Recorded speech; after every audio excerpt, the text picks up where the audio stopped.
Hello, everybody. My name is Dratnos, and we just got this big post from Wowhead that says Wowhead recently had an opportunity to sit down with Morgan Day and Ian Hazzikostas, discuss many topics about War Within.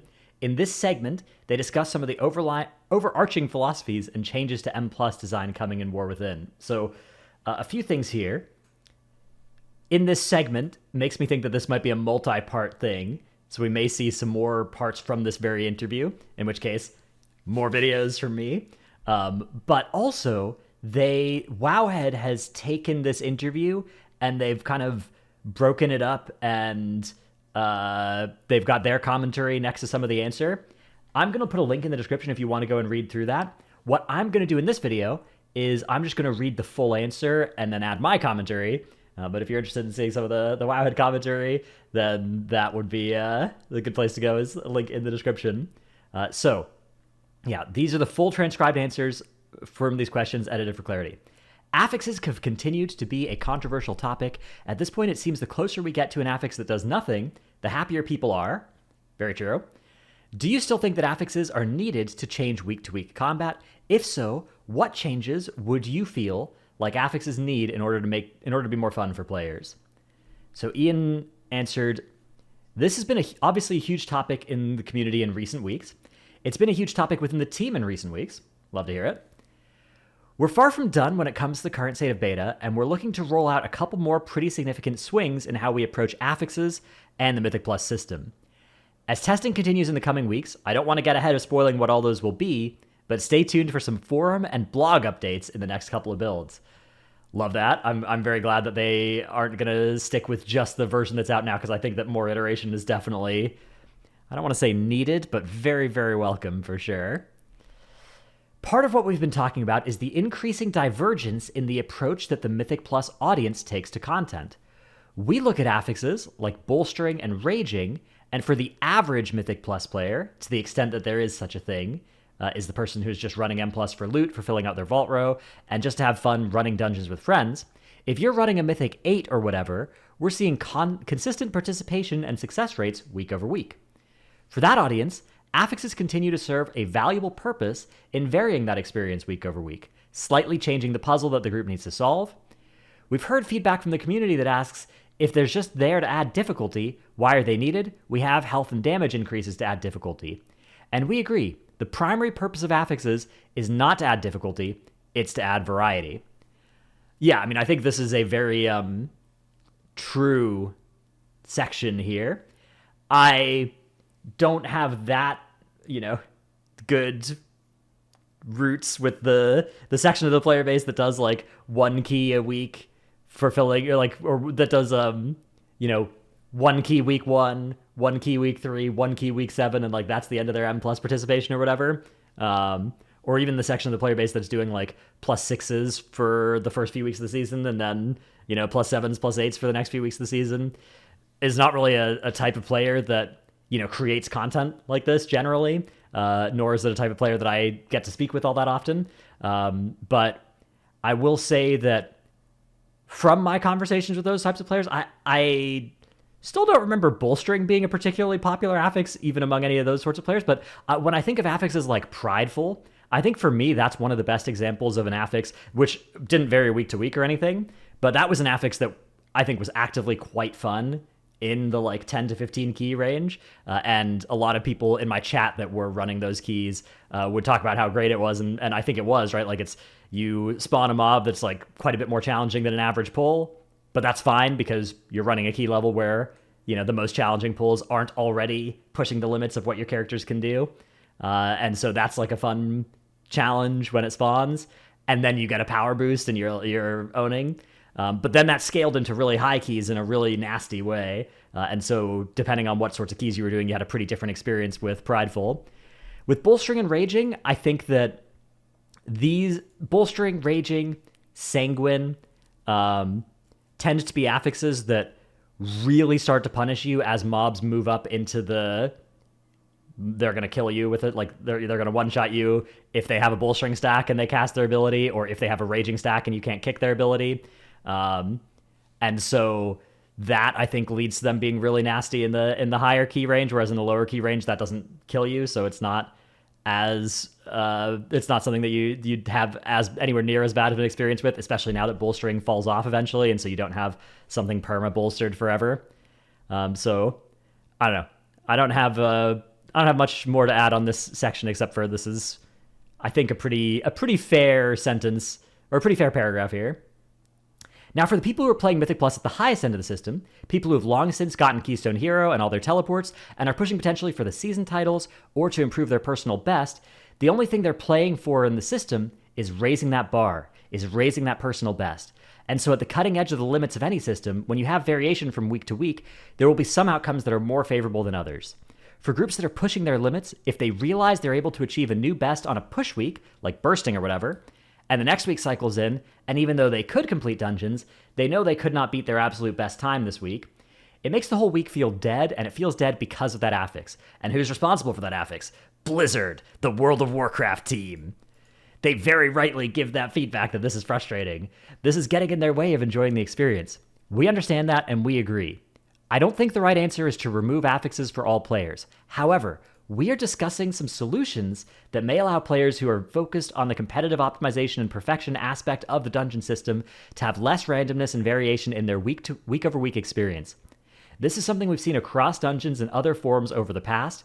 Going back to past expansions, dungeons like Archway or Waycrest Manor used to have different routes from week to week, or even from run to run in some cases, to vary the experience, so it feels for players running the dungeon you're exploring a dynamic environment. But we understand that if you're in an esports setting or absolutely trying to squeeze every ounce of performance out of your group, variation is unwelcome. Yeah, I mean, I think that keys being slightly different from week to week is potentially an upside up to a pretty high level. Like, even among people that are doing high keys, I don't think you'd get unanimous desire for there to be no variation from week to week. But limiting the impact of the most impactful affixes, I think, would be a really good thing. Like, I think that, first of all, I just love the idea of them brainstorming, discussing some solutions that potentially I can't even think of. That sounds great. I think oftentimes this is something that one of the Magic the Gathering devs talks about a lot, is that players are pretty good at identifying problems and not especially good at identifying solutions. So, identifying that this is a problem for some players is definitely something that we've done.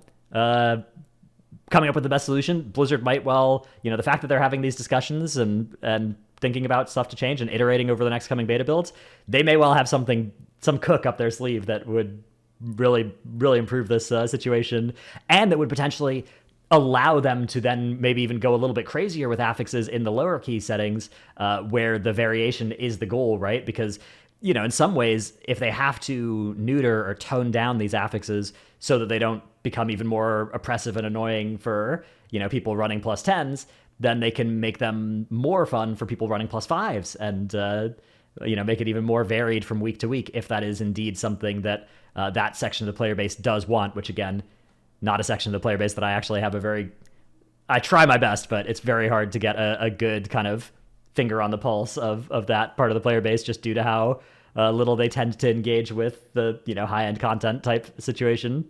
I will say, if they can't come up with a cook to do this, I think that targeting affixes still works. Like, I think if you change Sanguine from full healing mobs to being capped at healing a mob for 10% of its max health, 15% of its max health, if you changed it from healing to damage reduction while the mobs are standing in Sanguine, it loses a little bit of the aesthetic, maybe a little bit of the feel, the vibe that you're going for, obviously, of like, but why does Standing in Blood even heal you? I mean, it makes sense.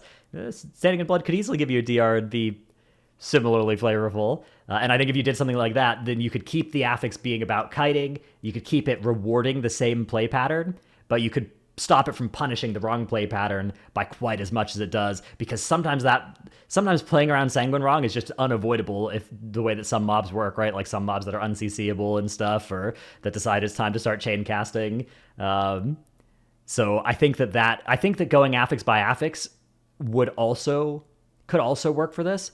But if they've got some solution here where affixes turn off in super high keys or something, that could also be cool. I am a little bit scared of removing all the variation from week to week, but honestly, I would definitely be down to try it for at least a season and see how it feels. That would be, I think, a cool experiment because as at the very top end of the system, I do think there's probably a majority that would prefer there to be not differences between weeks because that kind of just affects, like, if you're just looking at your calendar and you're like, oh man, I'm on a vacation, the one bolstering or the one fortified push week of this season, that's like a big ooh. That I don't know. We could see what it's like to not do that for a season without changing the gameplay at the low end at all. So those are some of our broad philosophical thoughts right now. We look forward to sharing the plans on the next week or two and continuing the conversation and getting tons of feedback. Awesome. Yeah, I don't know. I'm optimistic with this answer. I'm usually an optimist, so that maybe shouldn't surprise you much, but this is one of those answers where, you know, this isn't a dodge, right? This is a really engaging with the problem, acknowledging parts of the problem, and saying they're going to try some stuff. So, love that. With the recent affix changes, the community has reacted to seeing bolstering and sanguine still in the rotation. These affixes seem to go against the mantra of minimizing the mechanical overlap between affixes and dungeon trash design. What was the thought process for keeping these 7+ affixes? And can we expect more changes to these affixes to make them more fun line? Or are these stated to be replaced in the future? Make them more fun line. Make them more in line with the other affixes? Make them more, I don't know.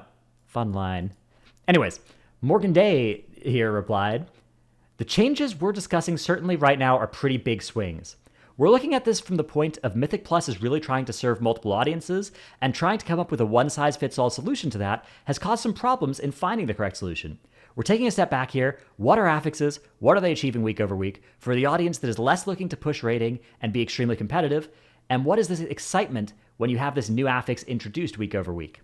To speak to that post we made, one of the major design goals was that we could try to reiterate on more is that we were not trying to create new nameplates in the gameplay space. We're not trying to create things that might be considered an ability or a mechanic on a boss fight. You're not spawning a new ad. There's not quaking or volcanic, where we feel like these mechanics are just kind of happening. The things that we wanted to focus on were things that felt like more of like an overarching rule change. Like all trash in the dungeon behaves in this way or reacts in this way, and you can plan for that really easily. It's not something that would surprise you. You can hopefully approach the polls differently or approach the dungeon differently to combat these affixes. That was really where we were focusing on when we did keep some of those affixes that were in the current level 7 bucket. But like we said, we're taking a step back and revisiting all of that with our next iteration. So yeah, again, after the post last week, the week before, whatever, I would have thought that a good Band-Aid improvement to what they did was just swap out, you know, bolstering and sanguine for, I don't know, some of the good affixes, some of the less bad affixes they removed. I know they took out, like, what was it? They took out Spiteful, Storming, Entangling, Incorporeal, Afflicted. So some of those were, you know, obviously people don't like those affixes in some cases as well, but I think Bolstering and Sanguine were definitely lower approval rating than a lot of those. So, you know, just doing some one-for-one swaps I think would have been a good Band-Aid. But it sounds like they're really on some idea here. They're on some cook of doing something more fundamental to the way affixes interact with M+, something that makes affixes maybe more emphasized in low keys and less emphasized in high keys. And I think that is a cool idea. You gotta be careful. They gotta be careful with how they, I don't know, I hope they're right that people in the low keys want super impactful affixes if they are gonna lean more into that. But if they are, then this could be a perfect way to get everybody happy. Ian added on to this. Again, looking at the data that's informing our decisions, there are meaningful differences in how people experience the content based on the level they're running it at. An affix like Storming that was considered a free affix by very high-end players had a noticeable impact on these success rates in the lower ranges. Something like Bursting, that is again considered far easier than Bolstering or Raging in terms of pushing keys at the higher end, has a heavier impact on key success rates than Bolstering or Raging at the lower end because the strategies that are being used are different. And also because Raging doesn't change anything in a group that's not using stops, right? Whereas Bursting Bursting, in fact, is nastier in low keys in a lot of cases. Yeah, absolutely. The strategies being used are very different. So I think for players at that high end, a lot of what's fun about the system, at least as we understand it, is pushing their limits, employing really aggressive strategies to try and fight as many things at the same time and move through the dungeons as quickly as they can. And affixes that feel more punitive to the particular strategies that are most effective at that high level end up being the most frustrating ones. I think this is very true. Blizzard has taken a somewhat dim view of big AoE pulls, particularly since Legion. Legion used to be like a pull 30 mobs, activate Dancing Rune Weapon, Blood Elf, Blood Elf, Blood Elf, AoE stun, AoE stun, AoE stun, kite. That was the way that you handled basically any mobs in Legion. That was how you would do these pulls at the high end. And I think Blizzard rightly looked at that and they were like, this is stupid. But I think they overreacted in terms of how they... Like, the pendulum swung too far in the other direction. And in a lot of Dragonflight dungeons in particular, it feels like there are a lot of packs that are like, hey, I'm a really hard pack. I've got 4 mobs in me that do 2 different important casts each that need to be stopped or interacted with, or, you're going to die. And so you're going to fight this pack, and you're going to fight it by itself. And if you're going to try and pull more at the same time, I hope that you have a tank that has Sigil of Silence or something and can cast that twice, and then Sigil of Chains twice, and Sigil of Misery twice, because otherwise you're not going to be able to do it. We've got too much stuff going on. And I think I think there's a healthy middle ground somewhere between those two extremes for high-end gameplay, but it's definitely true that there's a set of the player base that are not interested in pulling multiple packs together at the same time at all, ever. And for that set of the player base, bolstering is just a completely different experience. Outside of dungeons like the Everbloom, where your pull is like 7 lashers and 1 big dude, and the big dude is going to get 7 stacks of bolstering, and you're going to notice it even in a group that's pulling 1 pack at a time. Outside of those edge cases, where usually, although not in Everbloom, Blizzard tends to remove the on-death affixes from the offending mobs, you wouldn't find a big problem with affixes like bolstering. Even with affixes like Sanguine, I guess Sanguine, depending on your tank's movement, is going to be a problem even in small pulls, but it becomes a particular problem at the high end where players are, obviously there's some set of the high end player base that just is like, bring us back Legion. I just want to pull 40 mobs at the same time. But I think a lot of us are just looking for like, hey, I want some agency of, am I fighting 1 pack at a time here?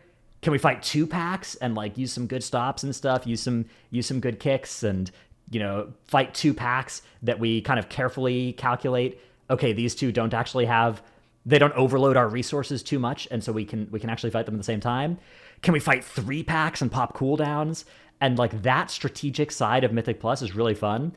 And when there's affix or dungeon design, both of which have happened in Dragonflight, that come in and say, no, you are fighting this 1 pack, and that is all that's going to happen.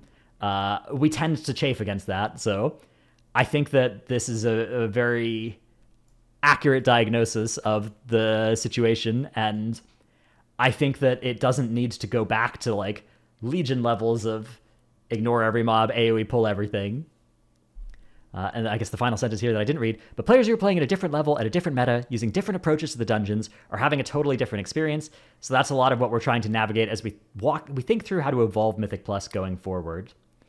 Yeah, I mean, I'm very curious. Now, these 3 questions have all sort of made me think that they are really cooking up some transformative system where M Plus becomes different as the key level goes up. Something about M Plus, changes. Something about the way affixes interact with the dungeon changes as the key level goes up. I am very excited to see what this cook actually is, because I think that potentially could free up so much design space to let them make each level of key best serve the audience that enjoys that level of key. I would be a little bit worried that if keys just fundamentally change from like 10 to 11 or something like that, I'd be a little bit worried about them just becoming kind of unrecognizable and not, like you're just playing 2 different games kind of at that point, and that would maybe be something to try and avoid. But honestly, even if that's a downside, that might be worth the upsides of a good, system like this. So again, I'm just speculating. We'll see what they end up actually doing. In Dragonflight, stops, disorients, stuns, etc., have been used to cancel almost all casts in Mythic Plus dungeons. This has put a significant imbalance on classes with and without AoE stops, and players who use and don't use them, with the damage intake between a group who uses stops and a group who don't is massive. How do you feel about this, and are there any changes for these in War Within? Ian replied, "This is also something we've been talking about a bunch. The role and importance of stops in Mythic Plus is something that has kind of grown organically over the last couple of expansions. The ability to stop casts from completing is something that has always been part of WoW, but generally an enemy that was knocked back or whatever would instantly begin to cast again. You had to use a kick or counterspell to truly put it on cooldown, so those were more limited in value in the past. The team had started designing specific abilities in dungeons to go on cooldown when the spell cast began, no matter what, so if you stopped a cast in any manner, whether it was death gripping the mob or CCing it, it would go on cooldown just as if it had been interrupted. That is still appropriate in some circumstances, but the increasing proliferation in dungeons is what kind of created this incredibly powerful utility that's been seen to dictate perceived optimal comps in the last couple of years. So we've been designing War Within dungeons to move back closer to how things used to be in that regard, still doing it where it's appropriate, but not defaulting to have all abilities go on cooldown when the cast starts. These tools should still be tremendously powerful tools for disrupting, for managing, for relocating enemies in a dungeon, but they shouldn't be the answer to nearly every problem that you're presented with in a way that reduces viable comp diversity." Okay, this is an answer that viscerally I don't like as much. I've been doing the War Within dungeons on beta over the last M+ weekend, and that was definitely one of the things that I noticed was, man, when you stop this, it just instantly recasts, and that feels really frustrating. Maybe that is going to go away. Like maybe we just need to reacclimatize to a world where that's not the default. But personally, I guess I would say that I liked the way that M+ felt, where you would kind of plan out some stops. You would use stops and use that to manage mob cast. Because the way that the War Within dungeons feel is that there are a few specific, effects, like silence effects, for instance, that do still preserve that functionality, but everything else feels like it's big second-class citizen status, and then mobs end up free casting, and the mob free casting is generally quite lethal.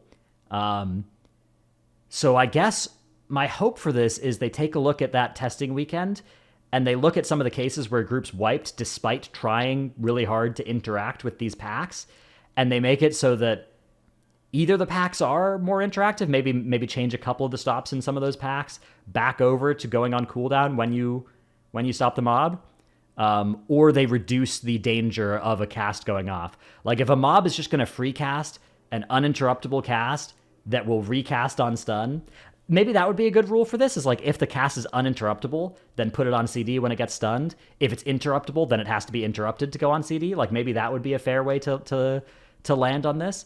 Because there are certainly some packs in these dungeons where you just fight it, you run in, and it's literally like one pack, maybe two, and you're fighting it, and there's like three casters that are just spam casting at you, and you kind of feel like, man, there's not really anything I can do to stop these things from spam casting, and then when their cast goes off, it kills you, and you're just looking at it, you're like, this didn't feel fair. Like, and these weren't particularly high keys or anything. It's not like we were doing keys that were way higher than our gear level dictated we should be able to do. It was just a case of like, this feels stupid.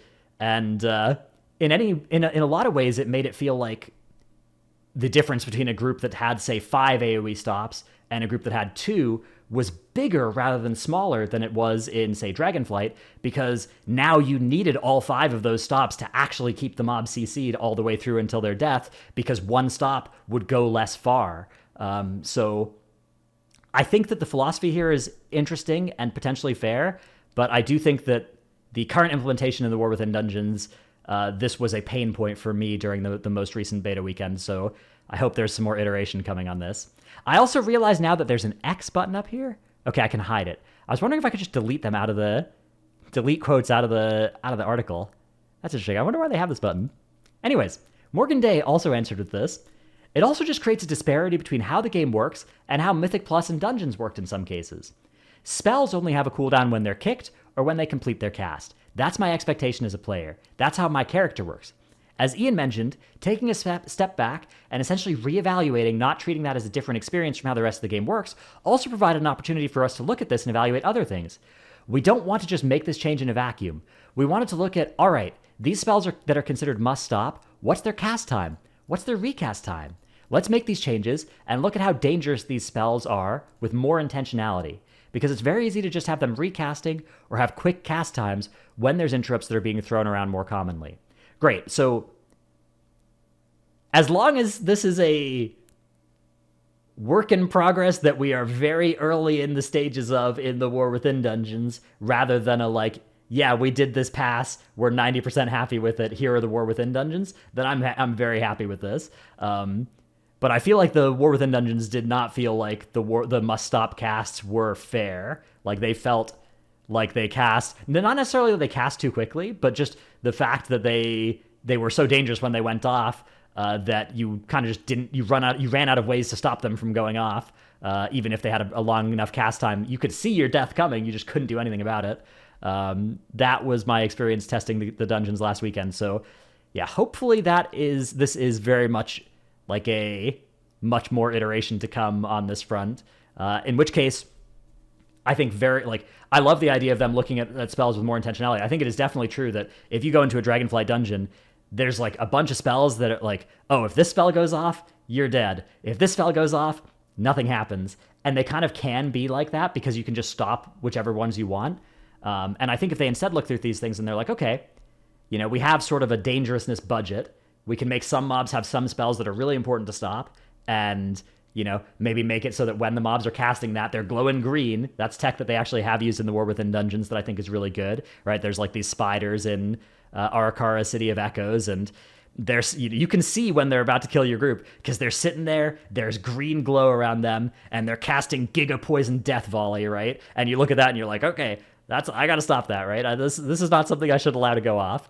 And if there's like a couple of those casts, and then every other cast is out there that's like, oh yeah, I'm out here casting Shadow Bolt. If my Shadow Bolt goes off, somebody's going to get hurt. Somebody's not going to die, but somebody's going to get hurt, right? And you can look at this and you can make a decision about, okay, do we have a lot of AoE stops? Do we maybe want to try and stop some of these Shadow Bolts? Is the Shadow Bolt being cast on somebody who's low health? Those sorts of decisions, and you could decide whether to stop it. But what kind of happened in my testing experience was you would use your kicks on the Giga Poison Death Volleys, right? You would use a couple of stops to just AoE stun the pack for a bit. You'd be out of stops, and then mobs would be casting Shadow Bolt, and 2 Shadow Bolts hit a player, they would go from 100 to 40, and then they'd go from 40 to 0, and you would look at that and you'd be like, okay, like this is a +4 keystone. These abilities that doesn't feel right. So that, I guess, is my current feedback about this is I think this actually is probably a good philosophy, but it is very dependent on them doing a good job of looking at every single spell and being happy with how that spell functions if it's not stopped.